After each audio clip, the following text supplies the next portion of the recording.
Yeah. Man, you supposed to be recording. You gotta cancel that. That's uncool.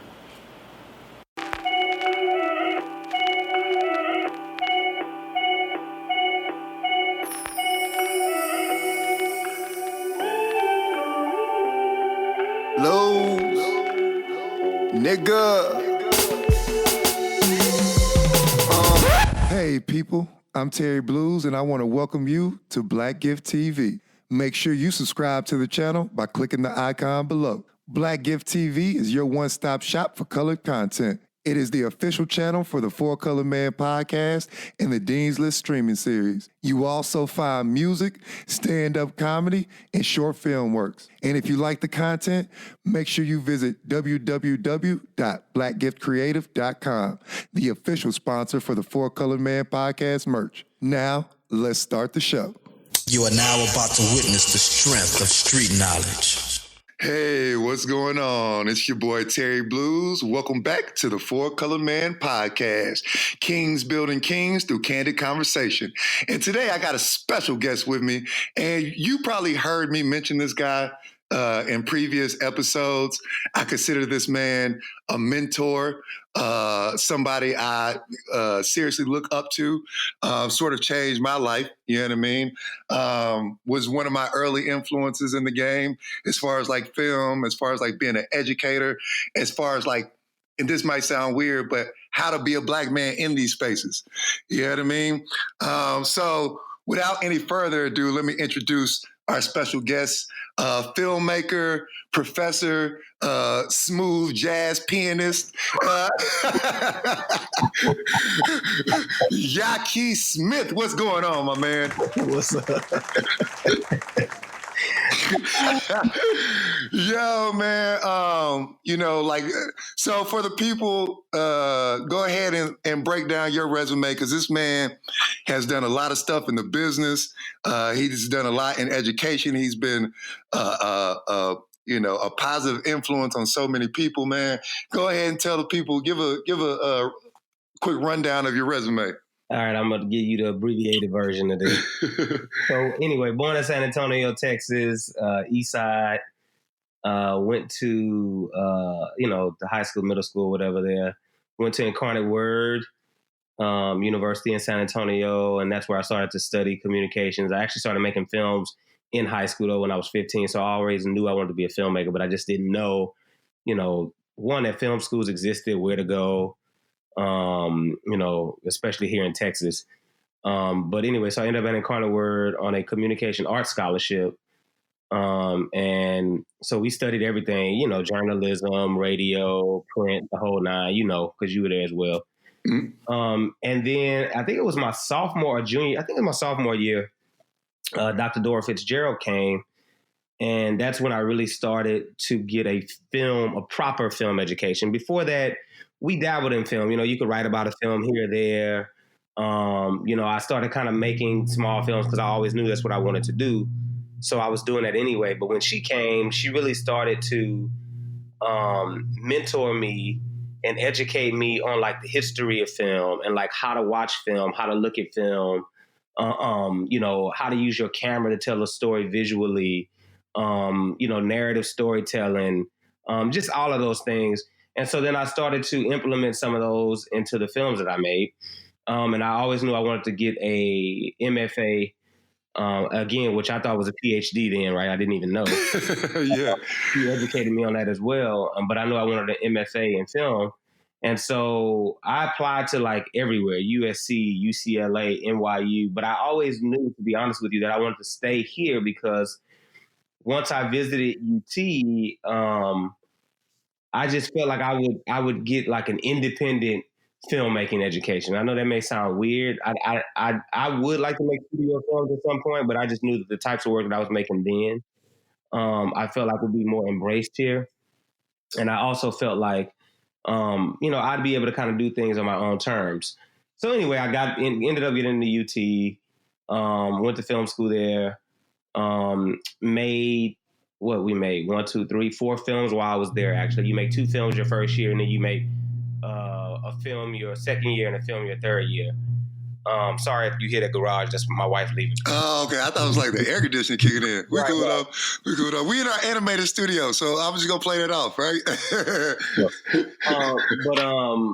Yeah. So my first film, it was okay, but really it was my second film that kind of quote unquote put me on the map. I hate even saying it like that, but people know me from my second film called Hope's War, which won a DGA award and played at Cannes and ended up on Showtime. And just kind of did this little world tour in festivals. And then my thesis film, The Second Coming, ended up on HBO. I won the HBO Short Film Award at the American Black Film Festival. We were nominated for the Student Academy Award, blah, blah, blah. Graduated. Hey, wait, real quick.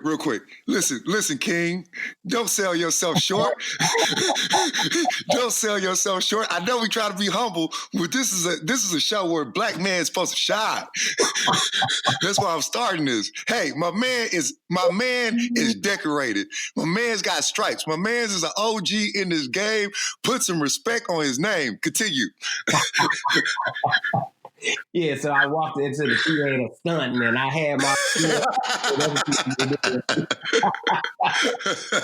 No, but so graduated and actually was offered a job to teach as a lecturer before I graduated. They wanted me to come in and teach this directing actors class, directing workshop where we teach directors how to communicate with actors, how to collaborate with actors on set. Just how to work with actors, because a lot of directors, they know everything except the actor, when in fact the actor, I think, is one of the most important people on set. Yeah. So anyway, I was hesitant because I didn't really know if I wanted to teach at that point. And so I kind of waited out, and I told the area head at the time, I actually think it was Richard Lewis who sat down with me and told me this, or who offered me the job. And then, I was hesitant. I didn't say yes. And then when I went back and said yes, they had already given the job to somebody else. So here I was out of film school. Wait, was this at UT or where'd you say? UT. Oh, okay. And so the job was gone. So I ended up working on a feature in San Antonio. I was the video assist. And basically what that meant is I took I took the monitor, put it on a C-stand or the monitor stand, connected it to the cameras remotely to make sure that the producers, the actors, when they were sitting there, any special guests, the DP, that they all could actually see what was being shot. So that was my job. And I have to say, I learned so much on that set. I think UT had taught me about, they made me a better storyteller. They taught me what to do with my camera, where to put my camera, again, how to tell a story visually. It was like a lot of the things that Dr. Fitzgerald had introduced to me. They continue to really sort of cement those skills in my head, because that's just what we worked on day in and day out. Yeah. And so they taught me all of that, but I never really had worked on like a big film shoot, and it's different. You know how it is. It's like yeah. There's a big difference between working on a student film set and then going on a professional film set. Things are just completely different. And so I learned just so much about how the business worked outside of film school. Yeah. And anyway, so I worked on that, and then I ended up getting the job at UT. So I came back in December. That would have been January of 2007. I started teaching. I taught there for 2 years, and then I was offered a job at UT Arlington, moved there. I was there for 8 years, and now I'm back at UT. Yeah, yo, your journey is incredible, and I wish we're limited on time today. I wish I could go more in depth into it, but you went from UT to UTA, and I met you. And this is how funny how the world works, man, and how the stars align. Because, your upbringing is very similar to mine. We've had these discussions before. And, you were at UIW. Dr. Fitzgerald was very influential on you and sort of led you into film school, right? And this story is for the audience, like how I met Ya'Ke. I went to UIW as well. Went to the communications department because I was unsure. Like, I wanted to do something in media. I originally wanted to go into audio production because at that time I was doing music. It wasn't working out. I had to switch it up, and then ended up starting shooting music videos, which led to me making them into short films. But I remember taking Dr. Fitzgerald's classes, the screenwriting, all the film classes that she offered. And the same thing, she kind of took me under her wing because she seen that was the direction I wanted to go. And it's funny because around there, me being the black guy doing film or wanting to do film, everybody was like, yo, have you met Ya'Ke? You know who Ya'Ke is? Have you heard of Ya'Ke? I was like, who is this mystical nigga? Like, who is this guy?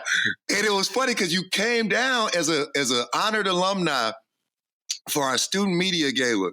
And I never forget, Dr. Fitzgerald was like, hey, come here. She's like, I know you probably heard this guy's name a lot, but this is Ya'Ke. Like, this is Terry. He, wants to do film. I wanted to put you down with him, yada, yada. So we ended up chopping it up. And at the time I was telling you, like, yo, I want to go to film school, but like how you just said, wanted to stay close to home, but I didn't know like what programs in, Texas were there had film programs. And you were like, yo, we got a program at UTA. And I was like, oh, I didn't know that. You gave me your card, and like, that was the only place I applied to. I was like, I looked up your shit and I was like, nah, I got to study under this guy. Like, you know what I mean? And it was, and the same, like how you just said, all those like cards lining up influence you the same way. Like your influence on me was exactly the same. Like, Fitzgerald, and I was already doing things that had the basic building blocks. Fitzgerald kind of led me towards you, and being at UTA in the program, studying under you and studying with Josh and Sydney and Gabe, like honed that craft. You know what I mean? Taught me how to move camera, taught me how to work with actors, taught me how to use like all those like small nuances to tell a story better. And it's interesting that you said something, right? Because I say this all the time. You said UT taught you how to be an independent filmmaker, right? And I think you took that influence from UT and brought it to UTA and gave that to us, because when I go to these film festivals and I look at these other films from other schools, like the big programs like NYU, USC, American Film Institute, our work is up there with them. Like, you know what I mean? If not better, I'd say. But they got like those huge backings of Spike Lee being at NYU or George Lucas being at USC, and those names behind them, and the connections. But they like focus more on being an employee of film versus being a filmmaker, if that makes sense. Not necessarily. I mean, I hear what you're saying, because I do think, there is something about. I think the thing that we forget about filmmaking is that, don't get me wrong, you have to be talented. You have to be able to tell a story. You have to know what you're doing. But your connections actually will take you further than your talent. Oh, yeah. No, most definitely. Sometimes in larger schools, the network is just so big and just so massive that you don't know who you're going to connect with. This person could potentially come in and do a master class and you could end up working under them. I've heard of things like that happening at bigger schools. And I'm not saying that it doesn't happen at smaller schools, but I think the opportunity, presents itself a little bit more when you're at a larger school. And so sometimes those students just come out well connected. However, I'm going to say this, I am friends with a lot of people that went to like the NYUs and the UCLAs and the Columbias or whatever. Yeah. They some of those films are brilliantly told, actually. I mean, they understand how to tell a story emotionally. They understand narrative structure. They understand how to work with actors. And so you watch those films and you are impressed. But just like you said, I do think that sometimes, you see films from certain places and you say to yourself, man, if I had those resources, I think that I could have done something, a little bit better than that. But that's just everywhere. I don't think we can call out any particular school. I just think that's just how it works in the world, that there are some people who have more resources and they don't necessarily have the talent. There are some people who have the talent who don't have the resources. And then every now and then those things align where you have both. And that's when you can really, really shine, you know? Yeah, and that's what yeah. we're all looking for, you know, we're looking for that person or that one, you know, because really all you need is that one yes. People always say that you just need the one yes, but you're really just looking for somebody who will give you those resources that will allow you to do your work, you know, uninhibited. And a lot of times we're working under such financial and creative constraints that we're not, you know, able to really, really shine the way that we want to. So, but that's just a matter of time, you know? My thing is like opportunity, right? Like I take every no as an opportunity. I take every yes as an opportunity. If you tell me no, all right, cool, but that's gonna make me work that much harder. To when I get a yes, I'm smashing. You know what I mean? Like I'm going super hard. I always used to say to y'all this one thing. It's like, you know, while you're, you know, quote unquote in the dark, as we would say, you know, nobody's looking at you, nobody's giving you that yes. You still have to make your own way, make your own path, and continue to make your work, because as you're making work, you're honing your craft, you're getting better, you're learning how to master the art of filmmaking, so that then when the light finally shines on you, you're undeniable, right? Yeah, most definitely. Can't help but give you what it is that you've been asking for. But if you get frustrated and you're not working in the dark, then when the light shines on you, guess what? You have nothing to offer. Exactly. Past you. Exactly. And that's why that's why I started doing this podcast. That's why I started, because I was applying to so many positions and hearing nothing back. And I'm like, you know what? What am I doing? Right? I got to start working on my own stuff to build my own brand, to build my own platform. That way I already got it. And when then that's when they come looking for you. Right? Like, I don't think you've applied for a job in a long time and you get motherfuckers be coming to you. Like, you know what I mean? Because your work speaks for itself and you're like, listen, when it comes to work ethic, like this guy right here, I don't think anybody can outwork. Like, I've been in the lab with this dude up 72 hours straight, and that's not an exaggeration. Like, I'm trying to stick with him because I'm always like, when I see somebody working hard, that shit motivate me. So I try to work as hard as the hardest working person in the room. I couldn't. Nigga, I needed a nap.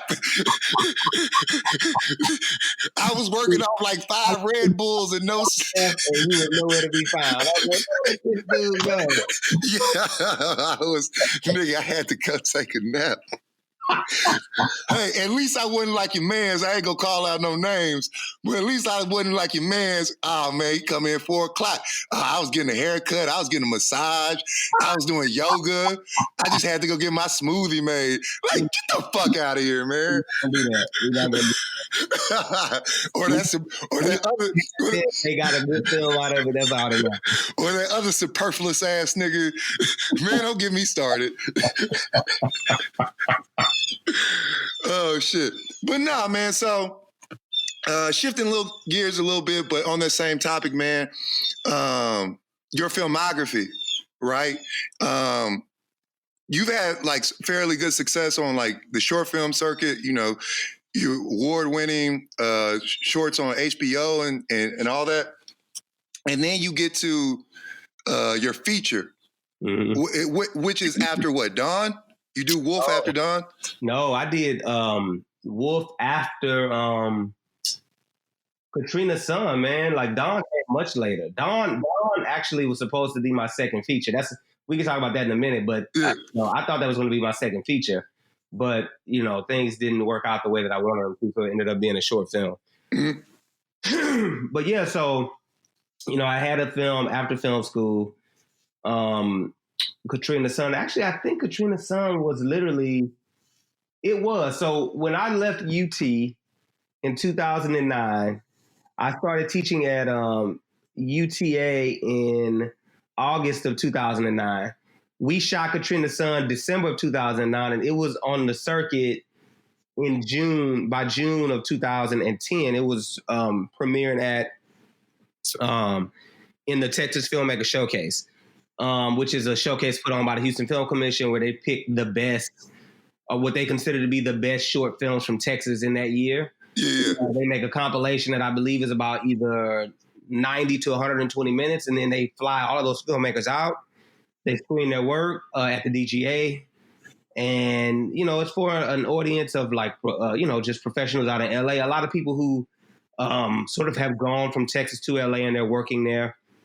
And so they come and, show their support or whatnot. And then every now and then they'll get some managers and some agents in there. Actually, the guy who's my manager right now came and saw Katrina's son there. Somebody invited him and told him to come meet me. And he came and was blown away by the film. Because I think I've been in that showcase 5 times. And so anyway, so that film did very well, actually. We traveled extensively with the movie. We won 15 or so awards. We screened in maybe 60 festivals, I think, something. I don't remember the number. And so I was like, I'm on a roll, and I'm going to be able to get my feature made. And so I started submitting my work. And remember, I had been doing this, and I didn't say this. I've been submitting to the Sundance Lab for years. I think the first time I submitted to them was actually in 2006. They emailed me and said, hey, we got a recommendation. I believe Alex Smith, who was a professor of mine at UT, he had recommended me because I think he used to work for them in some capacity. I'm not sure. I know he's had films there. But anyway, he recommended me, and I know he'd been in the labs, and so they called and said, hey, we heard you had a feature. And I think Alex had read my feature. Him or Colleen, I think him and Colleen probably recommended me. So I think either one of them had read it. Anyway, sent it. I kept getting rejections. I mean, every other session, I would send them a script and I would get a rejection. No, this was the script for Wolf? No, this is a script for a film called, what is the name of that movie? Oh, From Here to Nowhere. Okay. And so I'm coming up to Wolf. So I was trying to get it out. I was putting it out. So then I finally did send them a script for Wolf maybe in 2000 and it was after Katrina's son. So probably 2010, late 2010, early 2011. It probably was late 2010 because I was trying to get into their lab in early 2011. Didn't happen. So I said, you know what? I'm not doing this anymore because I felt like what I had started to do was wait for them to give me the okay to make my movie. And what I mean by that is if they accept it, if I go through the lab, then I can make the movie because that means it's good enough. Not really understanding that, you don't have to wait for anybody. And this is not a jab at the Sundance Lab. This is just period. I think sometimes we wait on these festivals or these labs or even individual investors to validate our work, to tell us that we're good enough to actually make our work. And we don't need to do that, right? You have the opportunity to make your own work, right? You have the ability to go out there and make it happen with a camera, a phone, whatever you got to do. Anyway, so I'll never forget getting that rejection. It was in January. It might have been December of 2010 or 2011. I don't remember. Anyway, I called Ralph up, my producing partner, who I've been working with since high school. He's like a brother to me. And I said, dude, they rejected us again. This could have been the 4th time, maybe, by this time. But dude, we gonna make this movie ourselves. Fuck this. We're not waiting no more. So let's just do it. Yeah. So Ralph said, all right, let's do it. He said, when do you want to shoot? And I set a date. I said, you know what? We shooting. I set the date right then. We shooting July 25th. I remember it. July 25th through August 12th. That's when we shot that movie. It was 3 weeks, 3 5-day weeks. 15 days. And I said, that's when we're shooting it. And he said, all right, how are we going to pay for it? I don't know. We'll figure it out. He said, all right, we'll figure it out. So anyway, we did a Indiegogo campaign. We probably made $500, but we didn't make any money. Yeah. So, of course, we all got credit cards. that old Robert Rodriguez. There you go. So to get credit cards, I took my credit cards. I had a little bit in my savings account. From winning the ABFF, I took that because I don't really spend money like that. Like, so it could be in my savings account forever. Yeah. Took that out, drained that. I think Ralph actually drained his account. We asked his daddy to help us with money. Ralph's father has been like a silent investor for so many years. If we needed, $1,000 to go to the festival and we didn't have it, he's like, oh, just go get it. He's been like that angel this whole time, really just helping us. And so, of course, call my sisters, call my mom, they could give $500 here. This person could give $300 there, whatever it may be. So we made it a family affair. And so we made the movie. And I have to say, I don't even think people knew this, but when we started shooting that movie, I could only pay people for the first week.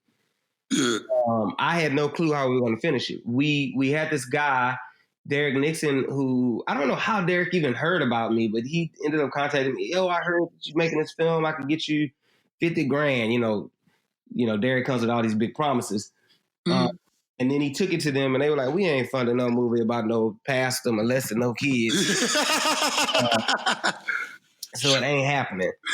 I think Derek got a little down on himself and disappeared on me for about a week. He probably get mad that I'm telling the story, but whatever. So I was like, what is going on? So me and Ralph were trying to figure it out. Then finally I talked to Derek, and he's like, yeah, I just thought I was going to be able to do it. Anyway, so we go into production, and Derek is still there. You know, he's still helping us produce, and he's still out there like knocking on doors. And finally, he asked me one day, hey, can I bring this guy to set? He wants to see dailies. And at that time, what I was doing is Sam Lerma, who is a filmmaker that Ralph had been working with for a while. He'd been producing for Sam, and I'd help Sam out in different ways, you know, helping him find this or that, you know, whatever. And so Sam was there doing every night. Sam would like edit the scenes together. And so he came in, he saw it, and he was like, what do y'all need to finish? And of course, we lowballed ourselves, but Kurt ended up writing us a check to finish that movie. And it's so weird. I feel so bad sometimes about even saying that, because I was never able to give Kurt any of his money back because we didn't make it. We never made the money back. Yeah. We ended up having to go back out of our pocket to get money for deliverables when it came down to actually distributing the film. That's a whole other thing we can talk about. My distribution deal was a crock of shit. And me and the guy got into it many times because I just, you know, I had to call him out because he was not doing right by the film. He made all these false promises and said he was going to do this, that, and the other. Oh, I'm going to get Heineken to do this. And I'm, you know, just a bunch of junk. Selling wolf tickets. None of it materialized. Nothing. We ended up on iTunes. I could have did that myself. Yeah. For a lot cheaper. We did end up on like 4 platforms, but still, that's not what we were told. Anyway, Kurt wrote a check. We were able to finish the film. He actually helped us with a post, the whole 9. And then we start sending the movie out. So, of course, the first place I'm thinking is Sundance and South by. Send to Sundance. Of course, they reject us. I'll say, of course, because I don't have any expectations of ever getting into Sundance. I don't, you know, whatever. Yeah, you just shooting that shot just to shoot it. You just shoot. I mean, honestly, I don't have expectations to get into nothing. Yeah. Because people are so finicky, especially when it comes to, I hate to call it like this, but it is what it is, especially when it comes to filmmakers of color. You know, some people can literally, you know, man, I don't even want to get that graphic. I'm going to just say some people can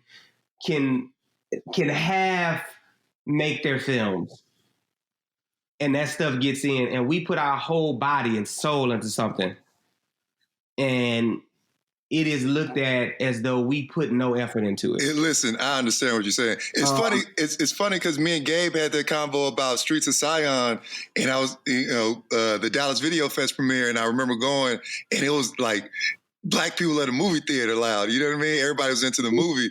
And he talked about getting a critique afterwards from one of the critics. And it was like, you know, you felt the nostalgia of Boys in the Hood, but it was too much cussing. It was too much this, too much, basically like too much black shit. You know what I mean? Tone it down a little bit.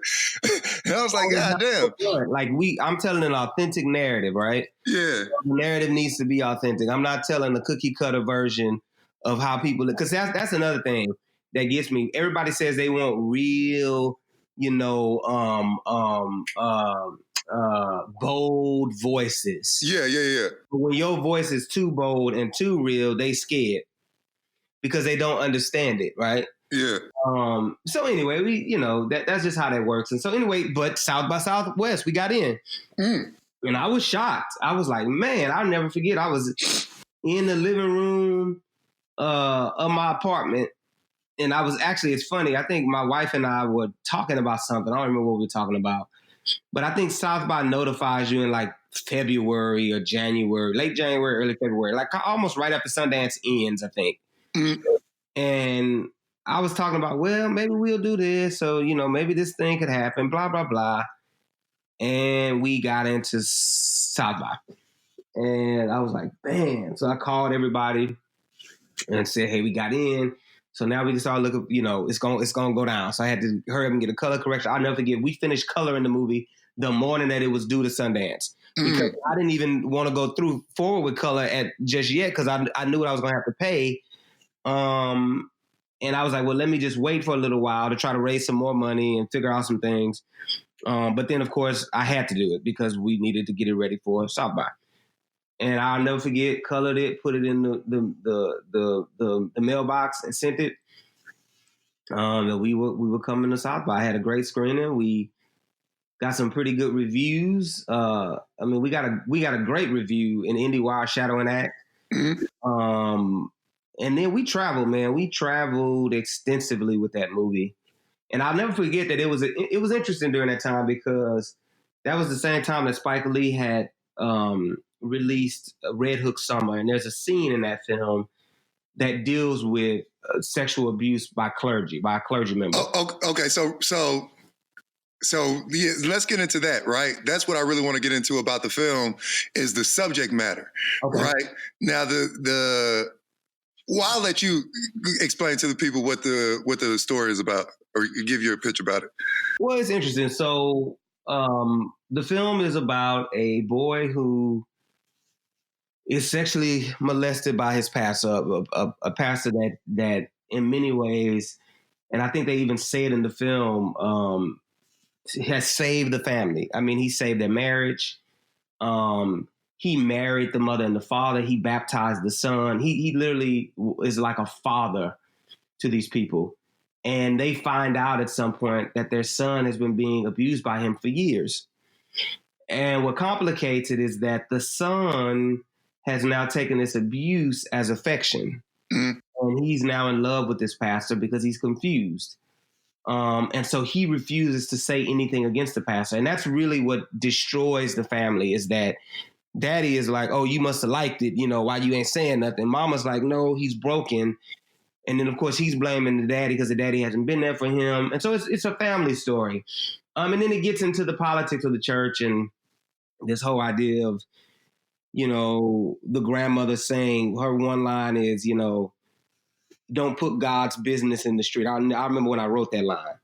Don't put God's business in the street. Let's deal with this in-house, That's a real ass line because, and that's why I wanted to get into the subject matter of it because a lot of we talk about the intent and the messaging in the work, right? And this, in this podcast, we focus on men of color and masculinity and how that intertwines with our lives, how we have to function or feel like we have to function, right? And one of those things in the Black community is, you don't be putting our business out in the street. Mm-hmm. You know what I mean? Like we'll go through a lot of shit and like to be molested is like, or to tell people you were molested is looked upon worse than actually having to, deal with it. You know what I mean? Yeah. I mean, I even think about myself, and I don't really say this much, but I don't care about saying it. I had a babysitter, a female babysitter who touched me inappropriately. I'm going to leave it at that. And you go through life sort of sometimes confused and, it makes you, even though it's a woman, it still also makes you question yourself because it's like, wait a minute, that wasn't right. And that seemed weird. And then, you start acting out sexually. I mean, there's all of these things that come from that. Yeah, man. I like in masculinity, right? That double standard, like, yo, if an older man was touching your daughter, you gonna want to castrate this dude, right? But if your son is fucking early, you gotta look at him like, oh shit, son. Hey, you better be strapping that shit up. Like it's a different view, right? Are we? You know what I mean? Well, because for us, like, sex is just connected to our masculinity, right? That because in some ways we equate being a man with having sex, right? Yeah, yeah. And I mean, in my mind, obviously, as men, sex is a big part of who we are. And I think just as humans, I shouldn't say as men, as humans. Mm-hmm. But I think sometimes we put so much emphasis on that, and we don't understand that no matter male or female, you know, you still need to do that when you really understand what you're doing, how you're doing it, and what you're really getting yourself into, both emotionally and physically. And then when somebody forces that upon you before you're ready, it can mess you up, you know? Yeah. And that happens a lot. And the thing is, most men will never say that. Most men will never talk about it. Yeah. You know, it's painful, you know? Yeah, no, you know what's funny, man? I joke, he's like hashtag man too. Like, and I'm gonna say this, right? And this is a joke, please understand this. I say, like, yo, man, this whole thing about like believe all women, come on, man. Believe all? Like bitches ain't lied before? Like Emmett Till like get fucking I'm gonna just say this to you right now. But hold on, let me finish. So yeah, man, you gotta take those facts and like decipher, right? Like if a man assaulted a woman, hey man, he locked that nigga up. But let's see where the facts lie. Now, if a man says he was raped, that nigga was probably raped. You know what I mean? Like, that ain't no shit a nigga just gonna say. You know what I mean? That ain't necessarily true, Terry. I mean, you know, I think, you know, I have to piggyback to what you just said. This is my thing. I don't believe you should believe all of anything. I think you need to believe the truth. Yeah. And I think the reason why we got into this whole notion of believe all women is because for so many years, women have not been believed. Women have been violated. They've been raped. Their voices have been just silenced because of the sort of powerful men that they either worked for or the powerful men whose spaces that they had to try to occupy in some way. And so they were even afraid to open up and say anything about what's going on with them because they felt like their jobs, their lives, their livelihood would be in jeopardy. Now, to your point, though, as a man who, as a young boy, you know, was accused of something that I didn't do, I understand what you're saying, right? We have to be very, very careful with this idea of believing all of anything because, and I mean all women, all men, all dogs, right? Doesn't matter. The truth of the matter is like people lie, people use a time or a moment, I should say, to manipulate the facts, to sort of, you know, manipulate a person to get what it is that they want out of a person. So you are absolutely right. I think women lie, men lie, everybody lies, you know, and I don't want to say that doesn't mean that discredits the women who are telling the truth because it shouldn't. But I also think that we are crucifying maybe some people who shouldn't be crucified. You know, I've known people who have lost jobs. I've known people who have lost opportunities, and I won't even say their names. Some of them I know who have been on shows and have done things that should have catapulted them into the next level of fame, but this was snatched away from them because of an accusation that they ended up having to fight. Yeah. I think I know what situation you're referring to, but yeah. And then people don't forget. People, the only thing they remember is this person said that they did this. Yeah, no, exactly. Like, they had to fight and they had to prove their innocence and that they actually did prove their innocence. And this happens time and time and time again. And I think, you know, there has to be a balance, you know. But I do think, you know, in this era, we do need to make sure that we are not discrediting and just sort of shutting women down when they say something happened. And we need to investigate. I mean, we had a situation at, you know, the place where you and I. Yeah. It was, man. And that was such a tough thing, man. We are caught in the middle of this situation. Yeah, because you know both sides and and you, or not know both sides, but know both parties. Yeah. And, you know, there's both sides to the story, and it's just, man, it's a tough place to be in. But you can't discredit either side, though. Like, you know what I mean? It's hard. Yeah. It's hard. But kind of digress a little bit, but back to Wolf, right? So the subject matter, this preacher molesting his boy and how it affects the family. And you talk about traveling with the film. And I know that, you know, that film got a very visceral response or very polarizing response, right? Because you traveling with it. I know you told me before, like,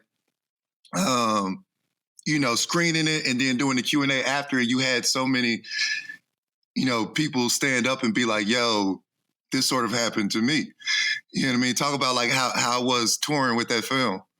Yeah, I mean, it's so interesting that you talk about that right after, you know, talking about this Me Too movement, because I think the one thing that is similar in both is that there is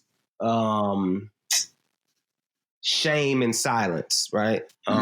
Meaning that you feel that it only happened to you, and you feel that if you come out, that there will be sort of repercussions, right? And that people will then look at you as the bad party. You're putting a stain. You're trying to wreak havoc, right? And I think with this whole Me Too movement, that's what's happened, right?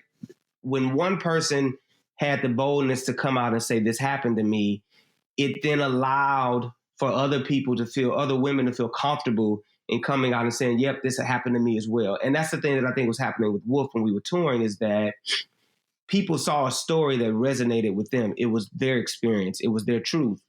And so it allowed for them to stand up in the theater with people that they didn't even know.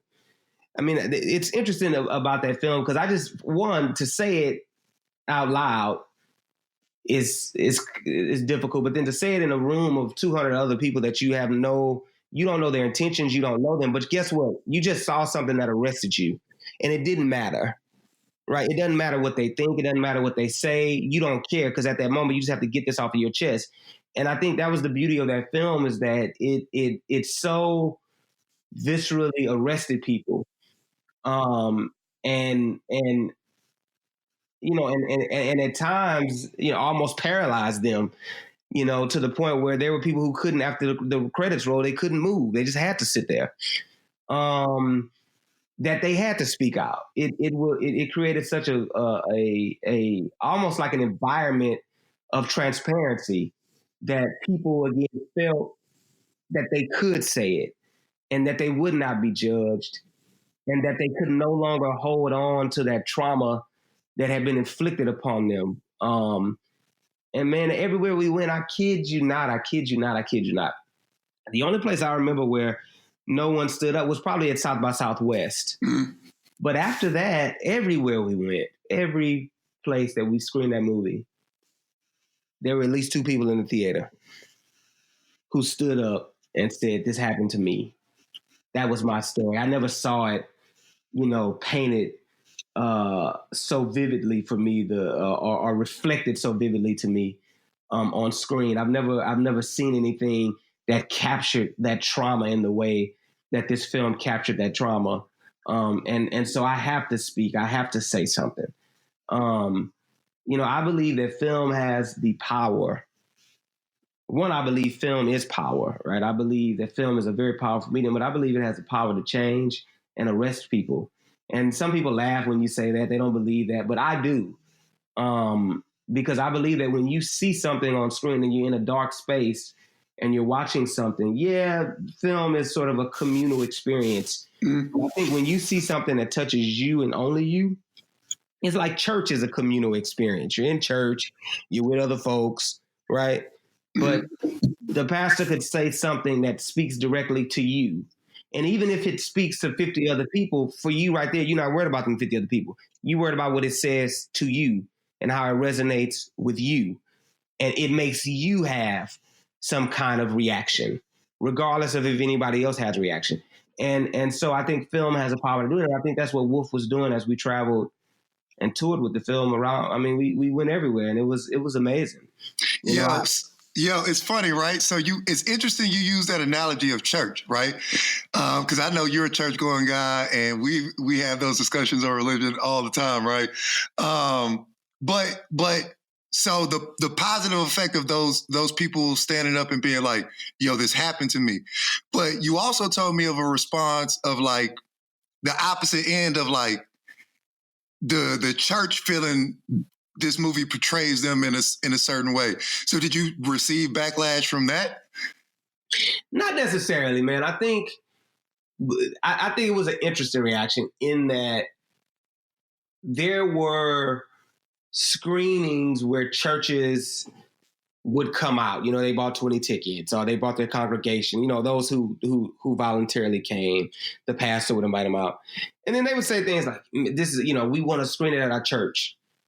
But those invitations never came. And I got many of those invitations that never materialized. Mm-hmm. And I chalked it up to this idea that, you know, when you take something like that into your church and you know what it just did in a movie theater, can you imagine what it's going to do in your church with those who have been violated? I'm not saying violated by the pastor, but just had some violation. It might not even be clergy. It could be coaches. It could be family members. It could be just whatever. I think now you have to figure out how do you deal with that. And I say that because I'll never forget being in Baltimore and on the front row, we were screening at the, and I'm going to say the name of the conference wrong, but it was like I think sexual abuse in the African-American community conference in Baltimore. I think that's what the conference was called. So they called and invited me to come out and screen Wolf. And obviously in that screening, right, who comes to conferences like that? People, clergy, therapists, psychologists, people who have experienced this, people who work in the community and deal with victims of sexual abuse. So the audience is full of those individuals. And I'll never forget the film ends and hey, anybody got questions? Somebody says anything. And then this pastor says to me on the front row, she says, what am I supposed to do now that you've shown this? If I bring this into my church, what am I supposed to do after people stand up and start to say that this happened to them? After people start admitting that maybe in my church that some clergy actually touched them in some way. What am I supposed to do? And of course, I don't know what you're supposed to do. That's not my a field, right? I'm not a clergy member. I'm not a therapist. The only thing I can say is that one, listen and then get those people help. But then also what I can say is get the virus out. And I think that's the hard part because sometimes the virus is the one bringing in the money. Sometimes the virus is a family member. Sometimes the virus is the one making the choir sound real good. Sometimes the virus, you know, it's sometimes those people in high places that are the ones that are doing this. And then how do you disrupt the order of your church in order to get those people out, right? My answer is you just disrupt it because none of that matters to me. Mm-hmm. However, I think as a clergy member, you just feel, I don't know, you would just feel, I don't even know how to describe it, but like almost convicted because how could this happen and you not know? How could you allow this as a clergy member? How, you know, maybe there were signs and you didn't pick up on those signs. Yeah. And you see those signs in the film and you're like, oh my God, this has been happening. Because now when you bring something like that in, not only is the person now called out, but everybody's called out because the question becomes, well, what did we do that allowed this to happen? How did we create an environment where someone thought that this was okay or where they thought they could get away with it because they knew that they held such a powerful or influential position in my church that nobody would say anything or nobody would expose them. And on the flip side of that, that if somebody did expose them, that they would be turned on. Or the person that was accusing them, the accuser would be turned on and potentially thrown out, you know? And so anyway, I just think that a lot of people were afraid of bringing this kind of thing in because it's too real, it's too much sometimes. Although I think that's what film is supposed to be, too real and too much. Yeah, man. Yeah. Like you said, man, these things really happen. And to like I think a lot of what art is supposed to do, like in film and in painting and poetry, in whatever art form, is supposed to be reflective of what's going on. It's reflective of what's going on in society. Like, this isn't a judgment. This is a reflection of what's happening. Now, what do we do about it? You know what I mean? Like, yeah, there's that guilt of like, man, could I let this happen? But now that you know that it happened, take action. You know what I mean? Like you said, get that virus out of there. But it's funny, right? Because D.L. Hughley has a joke that I think is hilarious. And he was like, look at a church, right? There's three types of dudes that are there. And I'm probably butchering the joke, but he's like, it's women, it's children, it's the dudes that fucked up with their girl and that they gotta go, little boys that gotta go with their mama, and then dudes trying to pray the dick out of their heart. Like, you know what I mean? Like, he's like, the black church is probably one of the gayest places ever. Like, you know what I mean? And I think that's hilarious, one. And that's not a judgment on any LBGT. Okay, first of all, let me just stop. People who are molesting children. Yeah. There has to be a difference, and that's no. There is. No. Don't get. There has to be a difference. Yeah, no. I'm not equating the two. And pedophilia. Yeah, no, I'm not equating the two.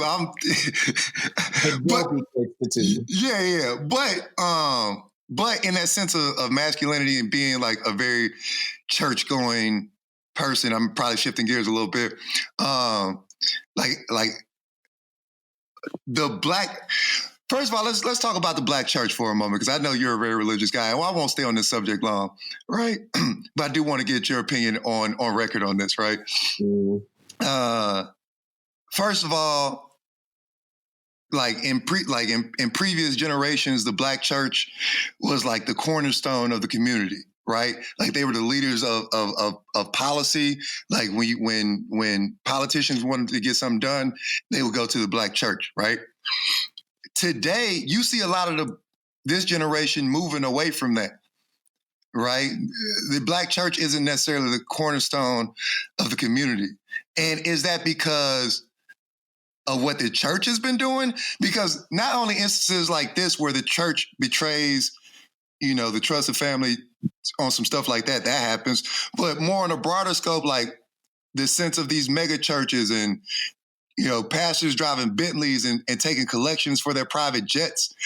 Like, you know what I mean? Like the corruption that goes on is the bigger issue, because do we no longer trust them? Like, you know what I mean? Like these are all bigger issues of trust with the church, or like too trusting of the church and being taken advantage of versus this generation sort of moving away from that. Well, first of all, right, I think, okay, so if we go back to the black church, and some older person will say, no, that's you misspeaking, but when we think about the church being a religious and political haven for African Americans. So, right, during slavery, that's all we had was the church. Yeah. Right?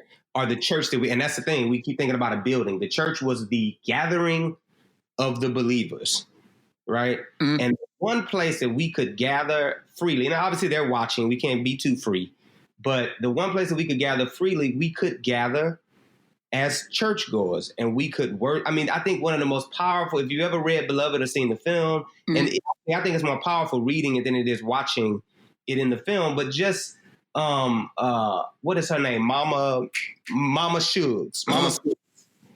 The African American female preacher during slavery, and these people coming to her because it was there that they could express themselves, and it was there that burden of, even though they had to go right back and be beaten and raped and working, but at least in that moment, man, that burden could be lifted off of me.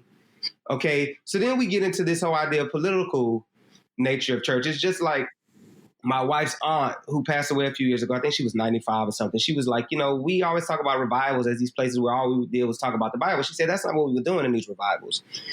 yeah, we did talk about the word of God, but we were actually talking about strategy. How do you own land? How do you build wealth in your community? Right? We're talking strategy, but we had to use religion as a guise, right? It was a disguise so that we would not be bothered when we were actually in there helping each other out financially, helping each other out, again, politically. Like we were trying to build our communities using God as sort of the cornerstone for that. But really, we were talking about like real strategy. Okay, then we get into the 50s, 60s with MLK. And here we have our preacher who sort of, using the ideology of Gandhi, decides that he is going to bring this whole idea of nonviolence to us as a way to combat racism and segregation. And again, most of those things, those meetings were happening where? In churches. But he was then taking those strategies out into the streets. Now, I don't know where it happened. I don't know when it happened. But at some point, we lost the political nature, or we stopped mixing it, right? We got this whole idea that you can't talk about voting, or you shouldn't be talking about racism. And right, this is a place where we need to be talking about the word, right? Only the word, right? And I am a believer in the word. I believe you need to be talking about the word. I believe you need to be praying to God. I believe that you need to have a relationship with God. I'm gonna talk about that in a minute. But when you lose the real world function, right, and you only talk about the spiritual being, you've lost something. Because now, in my mind, you've become irrelevant. Because I can come in here and get filled with the Holy Ghost all day long and go back home, rats, roaches, being broke, racist cops, potholes in the street. Because you've not taught me how to go down to City Hall. You've not pushed in me the idea of voting. You've not really instilled in me that being a homeowner and owning land and building wealth and having a college fund for my kids, you've not instilled any of those things into me and let me know that those are the things that are actually going to break me out of these chains physically, but also spiritually, because in some ways you want to fatten your pocket with my tithes and my offering. So then you lose that thing. And not only that, sadly, you become in cahoots with the enemy. And to come on Sundays and tell me that the person who is either funding, writing checks, or who you're friends with, like those black pastors who said with Trump, I could barely stomach watching that. But that's a whole nother. But when those types of people are the ones who are, allowing you to live a certain lifestyle, and continue to manipulate your congregants, then how dare you stand up and say anything against them, right? Yeah. So then that makes you become, in my opinion, ineffective.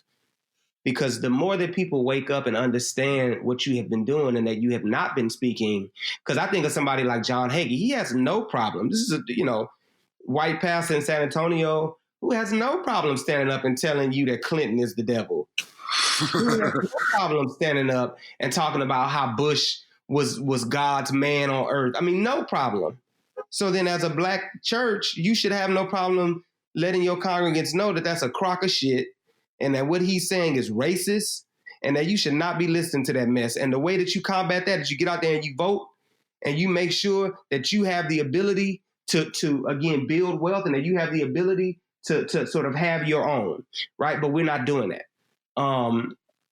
So to the point of this, the question then becomes, well, what is the church's function today? Or what should the church's function be? And I think the church's function needs to be exactly what I just said, but I think a lot of churches are afraid because they feel like that type of rhetoric is divisive.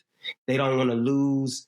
We're now all into this thing of having diverse churches, which I think is great. But with diversity comes silence sometimes because now you can't speak freely. There's things that I can say to my wife in my bedroom that I'm not going to say when we at Thanksgiving dinner with other people. Yeah. So I think we have lost a haven where we can actually speak freely and talk about the issues that affect us because we want to be inclusive of everybody. And I think we should. And in my opinion, if we're going to really be inclusive of everybody and everybody say that they are a level of Christ and a level of God, I should be able to talk freely in front of my white brothers about how racist they are. Because we want to be corrected. So I'm serious. want to be corrected because sometimes people don't know they're being racist. Yo. They don't know they're being offensive. Sometimes they really don't. I mean, some people say that's not true. That it is true. No, like, yeah. we being racist. Yes, I say that all the time. Like my biggest thing is there's a difference between ignorance and stupidity. Ignorance can be fixed. Stupidity is a choice. Like you don't know that that's racist. And I understand that living in Minnesota because white people are like taking classes on how not to be racist. Like they got some of those here in Austin, which is interesting. Yo, man, those things are. I sent you a couple of those message boards from my department. There is a social group on campus called I'm butchering the name, but it's like non-racist white people combating racism, and I'm like, you what? You can't combat racism without having black people involved because you don't even know that you're racist. I'm like, yo, that shit was wild to me. So wait a minute, you're not letting me finish. Oh, go ahead. What I said is this idea of spirituality, right? Mm-hmm. With sort of speaking of sort of things that are happening politically in the world. Spirituality is something that actually is a very intimate, in my opinion, and individual experience. Yes, we can come together, we can pray, we can do these things as a church body, but the cornerstone of all of that is your personal relationship. And I think that's something else that we've lost because we've equated having a personal relationship with God as what the church is doing. And so I think that, to be honest with you, we need to get back to finding a God in us. Oh, yeah, most definitely. What that looks like for us, what that means for us. Yes, I think your pastor can sort of help you. I think that even if some people don't believe in going to church, and that's fine, whatever. But there's a way that you can be helped to do that. Maybe it's some spiritual advice, whatever it may be. But you got to find a God in you. And I think we've lost the God in us because we're so greedy and we're just looking at other things at this point.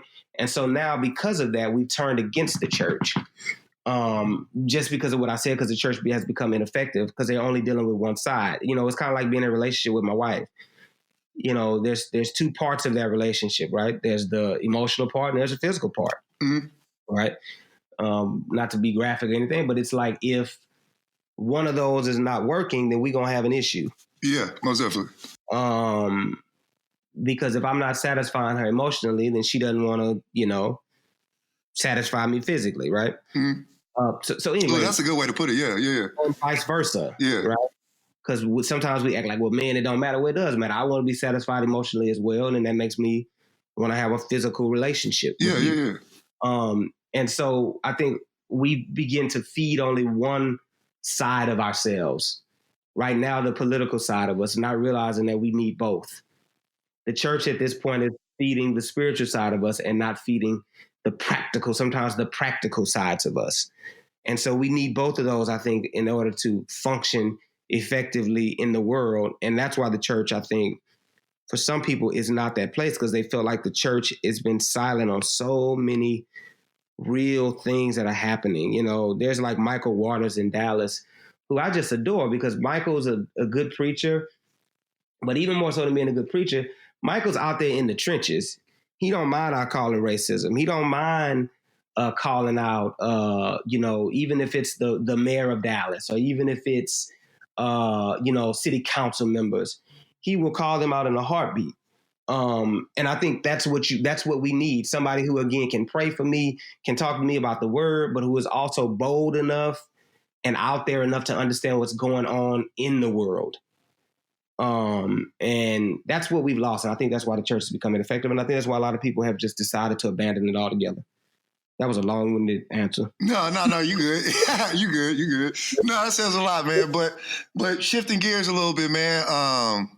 Your portrayals in film, man, I want to kind of get into, because I know we're kind of running out of time. But like, so from Wolf, about this boy being molested to the church. I mean, your earlier films, like Hope's War, about a black soldier coming back from war, how he's dealing with that. Katrina's Son, about this young black boy lost his mother during the hurricane. To Wolf, to and I'm probably misordering these, but you know, one hit a quitter. Yeah, I know I am. You got a long resume, man. It's hard to keep up. I'm just trying to keep up. One hit a quitter, which I show. So I was teaching. I was giving a lecture about short filmmaking using limited resources. So I use your film, One Hit a Quitter, which was shot on all cell phone as an example. It's always interesting, right? Because I show that film, it gets a visceral response of people really feel like it's realistic. You feel like you're there. To some people saying like, yo, is it really, this ain't this graphic. But I'm like, yo, those fight videos are real. And the effects on kids is real. Because now like people quote unquote clout chasing, doing dumb shit to get viral.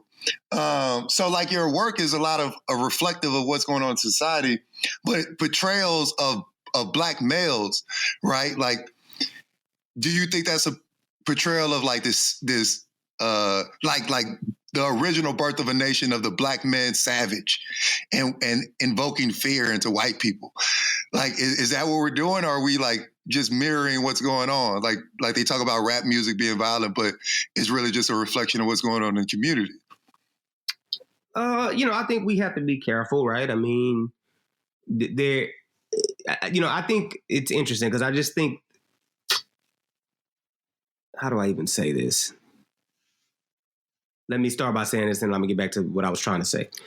We have to be careful because I think in this day and age, there's a slippery slope of going from telling the truth and then going into like stereotypes, right? Mm-hmm. And then harping back to, again, those old stereotypical images of the Black male as savage, as sexual being, as coon, as whatever it may be. Or I should say over-sexualized being, I should say. I think there's a way to sort of get into that as well. But I think it all comes in the why of a lot of these things. I think stereotypes, for me, when you think of stereotypes in film, a lot of those stereotypes come from the director, writer not really understanding the why. Why are people doing the things that they're doing? I think of Boys in the Hood, which I always credit this movie as being the one to sort of make me want to be a filmmaker. Because it was the first time that I saw a movie. I was living in the hood.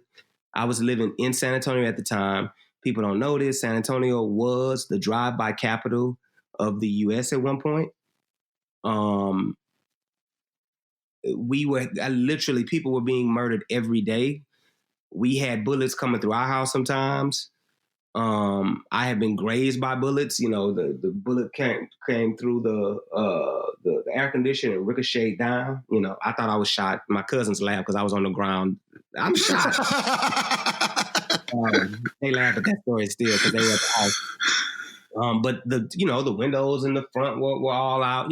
So we been there, done that, knew it. But I had never seen it like portrayed on film in a way that made me feel comfortable, because even the person shooting through the window, even my godbrothers, who at that time were like the gang leaders, and of course that's who they're shooting at,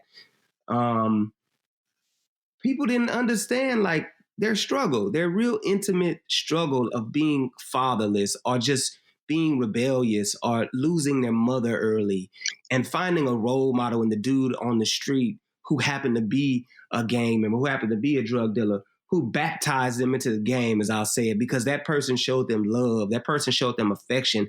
That person was just a friend. It was somebody to talk to, right? And I think Boys in the Hood showed that in such a beautiful way. I mean, I think of Doughboy and the relationship with he and his mom, and how he never thought his mom loved him as much as she loved the older brother. Mm-hmm. How he was already sort of getting into trouble because he was fatherless. There's just all of these things that I think that movie showed in such a beautiful way. And then to look at Trey across the street, who had a father, and had a good mother too. I mean, mom was doing her thing, but it ain't like she had completely abandoned him. No, she had to go get, and it wasn't nothing wrong with that. We see Black women raising kids on their own all the time. I think it was great to see a Black man raising his son. But you just see the difference in his home life versus their home life, and how although he was surrounded by that same lifestyle, that there was something buffering it. There was something stopping him from fully going into that lifestyle and fully surrendering to what was happening around him. And I think Boys in the Hood showed that so beautifully. And so you could say easily that a film like that was stereotypical. But I think the thing that makes it stand above the rest is, again, it showed the why. And so for me, I'm always looking for the why in my films. Why are people doing, I think about Katrina's son and, this boy catches his mom in an alley giving head to this dude. That shit was wild, son. And I had this conversation, like, well, that's scary. And it's like, wait. Let's think about this. If you know anything about New Orleans, you understand that even before Katrina, New Orleans was already a city that, because of just political corruption and racism, had already sort of created that divide where people who were living there, they could barely survive half the time. Seriously. The education system was horrible. People were living in poverty. Young boys hitting the corners, the block at 11 and 12 because that was all they knew. These things are not accidental, right? You got to understand that sometimes what can happen to us as Black people, not just Black men, as Black people as a whole, is that we are put into these very desperate situations and then told to, they'll throw a piece of catfish in them. It's like throwing one piece of, a hamburger in the middle with 4 hungry dogs. Yeah. They're going to fight for that. And guess what? They might kill each other for it because they're hungry. Yeah. And that's what happens to us, is that we are put into these impossible situations and then told to what? Raise ourselves up by our bootstraps. But you don't do that to other people. And so again, that's the why of it all. And I think what happens in a lot of film is that, especially when you have people that have either not lived in the hood, don't understand hood life, don't understand, again, the political nature of poverty. I keep talking about political nature because I think it's all political, right? It's all by design. No access to good education, no access to good jobs, no access to ways to build wealth. The only thing you do have is the church. And that becomes your bank because you think that one of the things you taught there is give and you will receive. If you sow your seed here, God's going to, 100. What is it? I should know this. I don't know scripture as well, man. That's definitely not my forte. Pressed down, shaking together, overflowing. I don't know the exact phrase we used to use, but that's what you hear. But that has to do, again, with having no other way to build anything and not being educated on how to build anything else. And so the church does become the cornerstone. My point is, when you have people making films about us who don't understand that very intimately, then that's when you get into stereotypes, in my opinion. Yeah. Because they're just showing you the symptom of a disease that they don't even really understand how to portray in film. They don't understand the disease. You show somebody with AIDS or whatever, that's a symptom of something else, right? Somebody dying of this or that. I mean, these are other things that are happening underneath the surface that nobody really wants to deal with. Because again, to deal with that, it goes back to the circle, all the way back to Wolf. To deal with that, you have to ask a hard question. Well, what part did I play in this? And then, on the flip side of that, I think sometimes as Black people, we get so uptight when people show the truth. Like, One Hit a Quitter has rubbed so many people the wrong. I remember being One Hit a Quitter at the Well, real quick, before you tell people what One Hit a Quitter is about, real quick. Young boy who literally is addicted to watching fight videos, and just sort of violent imagery on YouTube and every other. I shouldn't just say YouTube, but I should just say just online videos. Yeah. Online videos. And after a while, he becomes desensitized to violence and he wants to act out violently. And so he goes to school. His teacher tells him to do something. He don't want to do it. The teacher kind of, shuts him down and he gets embarrassed. So now he got to show that he's bigger than the teacher and he's badder than the teacher. And so he goes and he does something. And him and the teacher get into a fight. And he is not reprimanded. The teacher is. Nothing happens to him. And so you see how because of that, it escalates into something even more violent and even, more, just violent. I'll leave it at that. And Yeah, and people hated it because it was like, well, it just ended with him doing that thing to that lady. Yeah, because that's how a lot of this stuff ends. Because nobody is calling people out and letting them know that the stuff they're watching is harming them. I'm not one of these people who believes that I portray violent stuff in my film, so I'm not one of these people who believes that if you watch violence, that you're going to be violent. But this is what I believe: that if again there is no buffer, and if there is no one letting you know that that is a fantasy, and that is not something that you should relish in, or something that you should want to be a part of, then if you don't have that, then you will think that violence is okay. And I think in this day and age, I think parents are not offering that buffer the way that they used to back when we were growing up. Your mama slap you in the mouth. You say something smart. Oh, yeah. In age, everybody a free spirit, Well, I mean, this day and age is kind of, you go to jail for hitting your kids, but so it kind of takes away of power, man. I feel like that power shift isn't there to discipline your kids. I don't think the only way to have power is to hit your children. That's no, not hit, not even just hit, just like discipline. Like, you know what I mean? Disciplining is different. I think we have to find other ways to discipline our children. I try to find ways to do that with him. Go to your room, go clean up this, Now, it doesn't mean, every now and then, maybe you need a little pop. Yeah. But, that's like a last. Yeah, I think our parents, it was the first resort sometimes. Oh, yeah, because they was dealing with a whole lot more stuff. And I don't think that's healthy either. Yeah, no. And the thing is, we don't consider what our parents were going through. Like, that's what they were raised on. That's all they know. And they dealing with the stresses of the world. But like for me as a father, right? Like, talk about discipline. Like I don't hit my kids. I rarely ever hit my kids. I think I may have spanked them like count them on one hand. But like for me, I have a military background, so they would always tell us you're either gonna be smart or you're gonna be strong. If you keep fucking up, you're gonna be the strongest motherfucker out here. So like my discipline is like physical exercise. Like, you don't do push-ups until and then I'm explaining to them why they're doing it and why they're in trouble for it. You know what I mean? So within that realm, right, we talk about imagery and Black masculinity. I'm glad we talked about One Hit a Quitter is a good segue. And about this boy, again, fatherless, to a coddling mother who faces really no consequences for his actions, right? And we talked about, fatherhood or disciplining children, right? Mm-hmm. Now how old is your son now? He will be 3 in January. Yeah, dope, man. Let's give a round of applause for fatherhood. Black fatherhood. You know what? I'm so jealous when I see you guys on like Instagram and shit. You get to wake up with your son crawling on your face.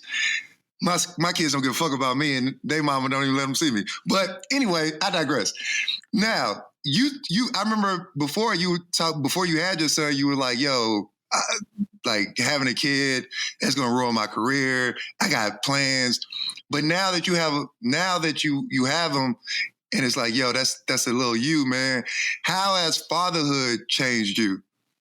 It has a lot. It's interesting. I think my wife wanted children more than I did, right? Mm-hmm.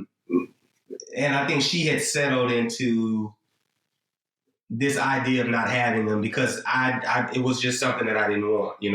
This is gonna sound real weird, but I'm gonna just say it anyway. I always saw kids as a burden, and I think it came from seeing how hard my mom had to like work and like a lot of the things that she had to sacrifice, things that I felt like would have been good for her, she had to give up in order to raise kids because she was a single mother. Mm-hmm. And on the flip side with my dad, who lately me and my dad, our relationship has gotten much better, but there were years where we just didn't speak, because there was just so much animosity because I felt like my father, he had abandoned us. I felt like he wasn't helping out financially. And again, you don't really know all of the things that are happening. I'm gonna just leave it at that. No, exactly, until you're an adult, but yeah. But I just felt as though he wasn't there for me. And really, he didn't show me a lot of the things that I felt like a father should show a boy. And there were so many things that I had to learn on my own. And so many mistakes that I made, I felt because I didn't have him. So to that point, my whole life has been the career, the career, the career. That's it. I was gonna be directing feature films. I was gonna be directing television. You know, and I still want. I wanted my own production company because I like music as well. So I wanted to be able to manage like singers and artists, just the whole nine. I had this whole dream. It's funny. There was this building in San Antonio that I used to drive by. My mom used to work at Travelocity, and it used to be housed in this big warehouse. And I would drive by that building. And I said, one day, that's Exodus Filmworks right there in the heart of San Antonio. That's it. And dude, I would drive by that place, look at it, and just claim it. Like, that's it. So in my mind, to have a kid is to delay this even further. I already feel like it's delayed, right? I've been feeling like it's delayed for years. But to have children delayed it even further, so I thought. So that was never anything that I wanted. But God had other plans, straight up. Because I ain't gonna go through all the details, but if I tell you how we ended up pregnant, it's a strange narrative. And it literally close to death, and then out of that comes something else. But anyway, but then you settle into the idea, wife's pregnant, he's coming, so it ain't like you can do anything about it. The baby's coming. Mm-hmm. Doesn't necessarily mean that you're still completely excited about it. I have to be honest. I was settling into it. I would talk to his stomach. I would read to his stomach. I would sing to his stomach, to her stomach. And then I have to say, obviously I'm there in the delivery room, and here he comes, and I'll never forget. His head came out. I was like, oh my God, that's a dude. Like, it's a person. Yeah. And I'm down here about to catch this person. And he comes out, the head comes out, then he goes back in, blah, blah, blah. But I remember when they brought him out, I broke down crying, man, because I saw myself, I saw myself being birthed into the earth. And in that moment, I said, man, I now have someone not to even care for, but to succeed for, Like, at some point, I felt like I was coasting, right? Because I had gotten a little bit discouraged, and then I had figured out the institution I was at. I knew what I just understood all of that. Yeah. And then you all, as my grad students, you all became like my children. Honestly, my students became my children because I was with you all so much. Yo, real quick. It's funny because Sydney, our fellow grad student, a good friend of mine, used to always refer to me as Ya'Ke Jr. And I think it was one point in time you showed up. He's like, oh, where's Ya'Ke Jr.? And you're like, oh, he's at home. She's like, wait, what? Oh, no. Not real Ya'Ke Jr., the other Ya'Ke Jr. But yeah, because I think most students can testify to this. I was literally with you all the time, helping y'all as much as I could. So I was pouring myself into you all. So then I had a kid, and I said, I now need to pour myself into him. And although there's still all of these things that I want to accomplish, he now gives me almost more reason, and he inspires me, and he makes me want to accomplish those things even more. It's like I have to do it now because I want for him to look at me when he gets old enough to really understand. And he's already watching me, right? I can see him watching me and doing the things that I do. I walk around the house singing, and then he starts singing. I walk around the house in my underwear. He don't want to have no clothes on. You know what I mean? Yeah. But your kids are watching you. Yeah. And I want him, when he really starts to think about career and starts to think about destiny, that he witnessed me and his mom work hard, but achieve great things based on the work.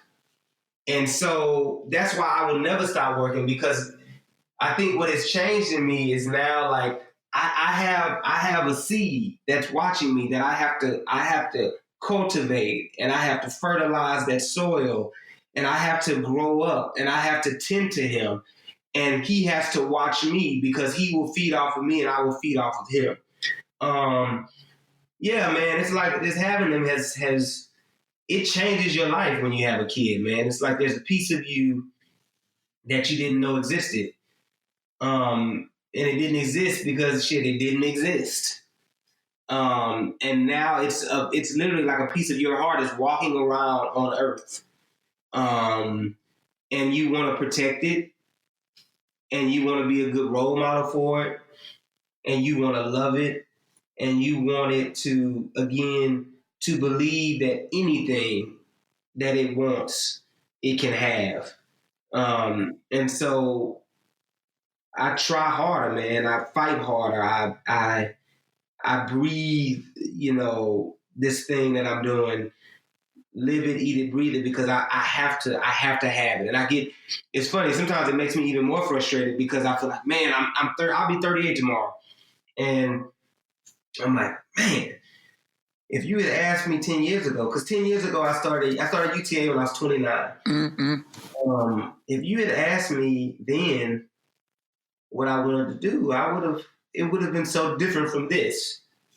As much as I love what I'm doing, I think I would have been really deep in the film. I'm not going to name the filmmakers that I would have been like, but their careers are the careers that I've always wanted. Mm-hmm. And so to not have that, it can be frustrating, but also it lets me know that I have to keep working. I'm 38 years old, I think, but I ain't dead, and I ain't that old. That's only half of a life. I plan on dying at like 95 or something. So I ain't even hit the halfway point yet. Well, let's hope that you cut out all the chitlins and hog maws and cut off. Listen, black families, stop. Yeah, we want to live 95. Cut that shit out. He's just giving me new purpose, man. I get very long-winded answers. I think I'm on the Oprah show. She likes those long-winded. Oh, yeah. No, you good. We love that here. Man. It's an in-depth conversation. I love it. When I look at him, No, I'm joking. Anyway, go on. No, but for real, though, like, that does change you, man. And it's like we've had these conversations of the struggles I have to go through with parenting and, the animosity between, me and their mom. And, and I don't want, like how you said you had that imagery, but later on you found out some things and it kind of changes your perspective. And I don't want them to have that, sort of imagery of me of like, so, you know what I mean? That's why I'm kind of doing it. I remember at one point you told me about writing like a diary. In the future, they'll find this and really know. And that's why I'm kind of using this as a platform to, they'll hear this one day and be like, okay. I think that's great, man. I mean, I think your children, no matter what's going on, you just have to be present for them and you have to do everything that you can do. And then when they're old enough to realize what's happening, or when they're old enough to really have their own relationship with you, then you have to then explain to them what's happening and what has happened. And then hopefully you all can move forward from this and actually have a good relationship. I mean, I think it really bothers me so much when men who want to be in their kids' lives are not allowed to be. And I'm not talking about your situation per se. I don't know what your situation is, as intimately as you do, but it's like when you're so upset because someone doesn't want you or because y'all can't be together that you use the kids as a pawn. I think you don't realize that the person you're really hurting are the children. Exactly. Or the people that you're really hurting are the children. Yeah. And but the kids will realize that at some point, and hopefully they can recover from whatever is happening. We can, yeah. Yeah, we don't want to get too depressive. But so now you go from being in the hood, thinking you got shot. It was just air conditioning coolant dripping on you. It wasn't blood. To now, you're a full-time tenured distinguished professor. Like I said, we put respect on my man's name. This is my OG, right? And we talked about this, right? Like about jumping class levels. Like, you know what I mean? You're financially you're better than what you came up in, and changing that dynamic of being a father to your son. Now you out traveling the world and shit. Motherfuckers been to Cuba. Nigga snuck back some Cubans. Don't tell nobody that. No, we just joking. You just recently got back from Pakistan. You know what I mean? Tell me a little bit about those experiences and what you were doing out there before we wrap up. Man, like, it's so interesting. I'm a God destiny person, and the one thing that I've always prayed for, man, there are two things I've always prayed for. A few things, but the one thing I'm just thinking that is to travel the world and to teach film traveling the world, and even if I'm not like necessarily teaching film, but just to go and like talk to people who are interested in film or who are trying to process certain things in their lives, and to talk to them about how film can be an outlet that they can use to do that. That's what I've always wanted. And so Cuba was not that trip, right? Cuba was just, I decided I want to go to Cuba because I've always wanted to go to Cuba. And so me, the wife, Ralph, and his now fiance, he proposed to her in Cuba, actually. We decided we were going to take a trip to Cuba because for me, the fact that we couldn't go to Cuba for so long, I don't know, it just made it more enticing. When you can't have something, you want it. And so I was like, we going. And so we decided that we were going to go this summer. We went, and man, it was the experience of a lifetime. Again, you have these preconceived ideas of a place, but when you actually go there, you realize that most of that stuff is from what you saw on TV, from what you heard from somebody else. And it's just, some of it is just absolutely not true. And so, man, just going there and like seeing people that look, they literally thought I was from the DR. But seeing people that look like you speaking another language, and, just enjoying life, even though they don't have a lot, just enjoying life. And, I'm not saying everybody there is just all enjoying life. They do have corruption, they do have issues, but to just see that, man, and it's a beautiful thing. And, even like Pakistan, which is a bit of the complete opposite in the sense that I don't think they done seen a black person ever. Because I was like a god walking around there, They wanted to take photos. One lady threw her baby in my arms and wanted me to take a picture with her. Because it's like, wow, what are you doing here? It's like, Spike Lee. You Spike Lee. But it's interesting because even that, people are like, you not scared? I'm like, scared of what? Because again, when you think of Pakistan, you think of terrorism. Oh, you're going to get firebombed, or you're going to get a suicide bomb is going to blow you up. And look, the kindest, warmest, just the best people, that I've ever really been around. You see brotherhood in a way that you don't see it here. You see people being kind to each other in a way that you don't see here in the United States. Yes, they're dealing with all types of, I don't want to call it persecution because it's really not persecution. I think that's just sort of their culture. The women in the full hijab or whatever you call the whole outfit.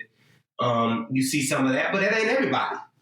You see women dressed like the women here over there, They ain't got no head coverings. They on their cell phones taking selfies. They walking in the streets. They at the coffee houses or the tea houses. Tea is huge there. They're out eating. They're watching, the cricket games. They're doing all of that stuff. And you don't think of that when you think of Pakistan. I know I didn't. Yeah. And so just going there and traveling there is, it's an eye-opening experience. And it's I don't know, it's reignited that fire that I really had and that desire that I have to travel and to take film around the world. Because that's what I was there doing. I was teaching through UT South Asian Institute. But,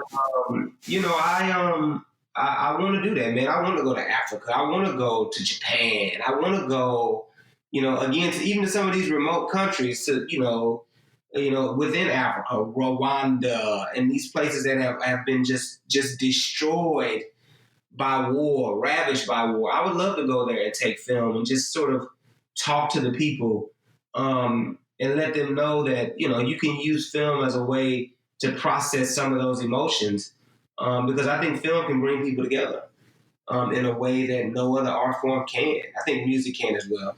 But yeah, so anyway, it's been amazing, man, and I just hope to continue it as I continue to, make leaps and bounds in my career, trying to direct television. And, I just got through shooting a film, and I plan on shooting my next feature next spring, so spring of 2020. So I just want to continue to make my work and continue to travel and see the world, man. And take my kids to see the world. Yeah, man. That's dope. That's dope. All right, cool, man. I know you got to get out of here, so we're gonna wrap it up. But before we get out of here, tell the people what you're currently working on, what you got coming out. I know you've been doing the network television thing, and I know you got the Heavenly. So tell the people what you got coming out soon, what to be looking for. Yeah, man. So long story, but so when they hired me at UT, they also hired a woman named Felicia D. Henderson, who most people in TV will know. Mm-hmm. Some people act like they don't know her, but Felicia was the creator, showrunner of Soul Food, which I think all Black people hold dear to their hearts. She was the co-creator, showrunner on The Quad. I'm saying this because this is going to lead to my network stuff. Mm-hmm. And we become really, really good friends, not because of what she's done, but just because she's just cool people. And we just gravitated to one another. And she has really helped me in terms of connecting me with industry folks and letting me shadow. I went on Empire. But also, even before I met her, I was on The Deuce. Because, again, I don't even know how. HBO actually connected me to David Simon, and then David Simon connected me to Nina Noble, who's been his longtime producing partner. And, we've all become, friends and acquaintances, and George Pelicanos. All these people were so kind as to bring me on to set Ernest Dickerson, letting me shadow him. And so I've been doing the shadowing thing for a while in hopes of turning that into a television directing career. Again, back to Felicia, she's really facilitated me going on the Empire, and, she set me up with a meeting at BET. I mean, she's been helping me. So like her and my manager in LA been doing things. And then again, Nina and HBO were kind enough. So it's just like all of these things are beginning to align.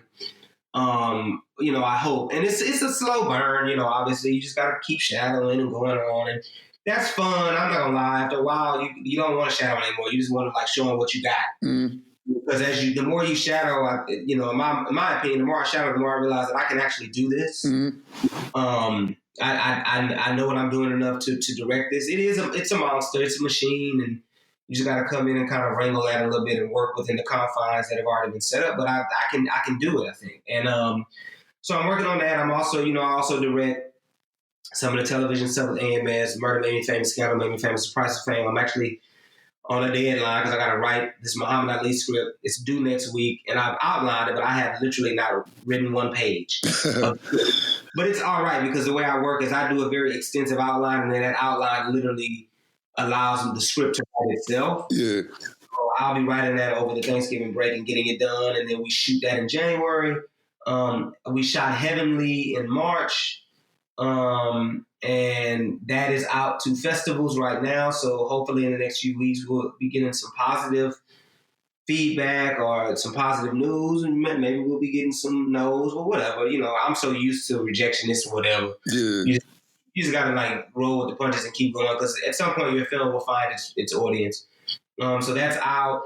And then I'm going to start, I'm actually outlining a pilot right now because I want to start pitching it. And then I'm going to be working on my feature, man. I'm going to be shooting that. I'm hopefully going to be shooting it spring of 2020. If not spring of 2020, I'm going to be shooting it early summer. Mm-hmm. So May or June, but probably May, more so May, because June here is terrible. You don't want to shoot anything in May, June, or July, August here. It's too hot. Or June, July, August, I should say. But I'll be working on that and then, getting that out there. And then, man, just continuing to grind and just make as much work as I can and do what I can do, man, until I get that, that opportunity to really, make that bigger project or, again, direct those network television shows or do whatever it may be. Because I want to keep teaching. But I do want to get to a point where I'm really heavily working on my own projects. And then, again, using that as a way, because I would do this with you all on a much smaller scale, but bringing my students on to intern, and, but being like either pay them for those internships because I'm working with a larger company, and bringing my students on to shadow me and things like that. Man, I want to sort of use my films as an extension of my teaching, which I've been doing for many, many years, again, on a much smaller scale, but I kind of want to make it bigger and bring these students on to much larger projects. And just give them those opportunities. Again, I think with larger schools, that's what you see with larger film schools. And I'm at a top 10 film school, so it's not like I'm at a small film school. But I would like to see us more connected to the industry in terms of, again, letting our students come on set and making larger projects where our students can be exposed to the industry much more, so that when they graduate, they're directing, Black Panther, they're directing whatever it may be, because they've had the opportunity to network with these people now. And they've had the opportunity to shadow under either TV showrunners, who we have those working with us now, who I hope will continue to work with us, or just seasoned TV writers or directors who we also have working, film directors, just giving them those opportunities that they need in order to succeed in their own respective careers. So I want to be able to facilitate that as well, while also teaching in a classroom. So that's what I'm doing. Dope, man. Dope. And that's very important, man, because you actually allowed, through your work and your teaching, was able to help facilitate some of my forward progress, man. Like, with the Nate Parker thing, bring me. I didn't even know that was a paid gig. I was just like, I want to work. And I was like, can I just stay in a dorm room? And you was like, nah, son, you get an X amount and they got a hotel room for you. I was like, word? I was like, oh shit. Allowing me to shadow you in some of your network television stuff, man. So that was a dope experience and allowed me to meet people and network. You know what I mean? So that's always a good thing, man, to be able to allow your success to foster the success of others, man. And that's why I'm doing this podcast, right? So I appreciate you saying that. You clown around so much. I ain't never heard you articulate that in that way. And so honestly, you don't really know like the impact you have on people until they just tell you. So that makes me feel good. Yo, man, that's why I say this is Kings Building Kings through candid conversation. So from one king to another, I'm starting this segment with this episode. I think this is a key part because I want to start closing this out with this. This is Kings Building Kings. So I want you, before we go, to drop a jewel on us. If you could drop a jewel to somebody coming up that you're mentoring or a younger you, what advice would you give them? I think several things. One, don't give up, because I think, it's interesting. T.D. Jakes' motto at his church is, you'll win if you don't quit. And I am a firm believer in that. That a lot of times we don't see success because we give up too easily. We're so close, but we become discouraged. We feel like nobody's looking at us. We feel like nobody's really giving us the shot that we need. So just don't give up. And if you know you have something great, if you have something to say, if you're a rapper, a singer, a filmmaker, a painter, whatever you are, don't allow other people or outside forces to discourage you from, really continuing to walk towards that dream and walk towards that destiny. I think you have to push through all those negative things. I get so much rejection. People don't know this, but I get so many no's. I mean, it's insane. And sometimes those no's can be crippling and debilitating. They can kill you emotionally. They can make you want to just stop. I have moments, even now, where I'm just like, shit, I don't want to do this no more. It's too much. But then I got to get up the next day because I know that I have something special. I know that I have something to say. It's just a matter of again, getting that yes, but also just having the opportunity to say it to the right audience and to the right people. So don't give up. Work hard. Learn your craft. Don't just go out and start making crap. I think you have to make crap in order to get good, but just like study under some good people. Find somebody who you feel like can mentor you and let them really speak into you. Don't go in cocky. You know, with students, you have a tendency to think you know everything. And I just be looking like, okay, I guess you do, but you ain't done nothing. So I don't know where you got all this knowledge from. You got it out of a book. And honestly, the knowledge in the book means absolutely nothing until you start putting it into practice. But anyway, I digress from that. But anyway, learn your craft. And then also, you know, I think as Black men, we have to learn something. Like, the odds are stacked against us. They really are. And we have a tendency to fight with our hands, man. And we get all upset and discombobulated. And, you know, that's where all that aggression comes from, you know. Because I don't know if you've ever seen Nothing But a Man. I think but Nothing But a Man, Abby Lincoln, Ivan Dixon. It was directed by a white man. We can talk about that later. But anyway, but it deals with the frustration of being a Black man in this country so vividly and so beautifully, because then he comes in and he begins to take it out on his wife, you know? And we have a tendency to do that. We're so angry because we keep getting the rejections. We keep hearing the no's. We keep just like trying and feel like, you know, what is it? 2 steps forward, 1 step back, 2 steps forward, shit, 3 steps back sometimes. But Black men, just be encouraged, be inspired, lean on your mate. Don't fight against your mate. Let your mate pour into you as you pour into your mate. Work together as a team. And again, know that you have something special, right? Stop chasing bags. Everybody, secure that bag. That's nice and that's funny or whatever. But like, I think in this day and age, all we thinking about is securing that bag. We're not thinking about destiny. We're not thinking about generational wealth. We're not thinking about building something that our children's children can benefit off of. Because sadly, because white people have had all these opportunities afforded for them for so long, that's what they have. They have generational wealth. Not all, but majority. That's how they're able to. You're like, how did this person buy this house? They ain't got no job. Because guess what? Daddy was able to write that check for that down payment, right? We sometimes don't have that. So as Black men, we got to stop fighting against one another, and we got to become a community, because if the community grows, if we grow as a collective, then we also can grow as individuals. So, man, be encouraged and let's keep doing our thing.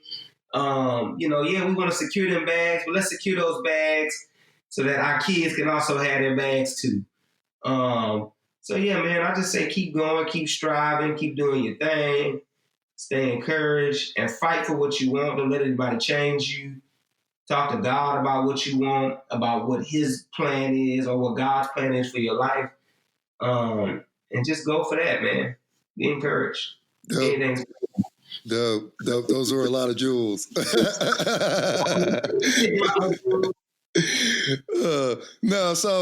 Yeah, we'll close out. Go ahead, give the people your socials, where they can find you. Not your social security number, but your online presence. Oh, my birthday is tomorrow, so you can hit me on Cash App, Ya'Ke, PayPal, Ya'Ke83, and Hotmail. So hook that up. But no, you can find me on IG, Twitter, Facebook, which is funny. I've become a little bit disconnected from Facebook. I've not been on there as much. But yeah, find me on Twitter, Ya'Ke80, IG, Ya'Ke80. I'm working on my website now. It's literally been a work in progress for probably 2.5 years, which is sad. But I'm trying to get that up as well. But find me, you know, Google me, find my films. I have stuff on Amazon, iTunes. Wolf is out there. Katrina Sun is out there. Please watch the beginning and everything. It's my web series that is out. Watch that. Look out for all my other work that hopefully will be coming to a film festival near you pretty soon. And then obviously after it has its run, it'll be online. But just look your boy up and support. We need support. We need each other. Do your Google, son. Do your Google, son. My man's is out here. And side note, the beginning and ending of everything, I got to edit episode 3. Yep. So I got to work on that. And if you notice closely, you'll see a medical examiner, tall, bald nigga with a beard. Yeah, it's your boy. Catch me in that.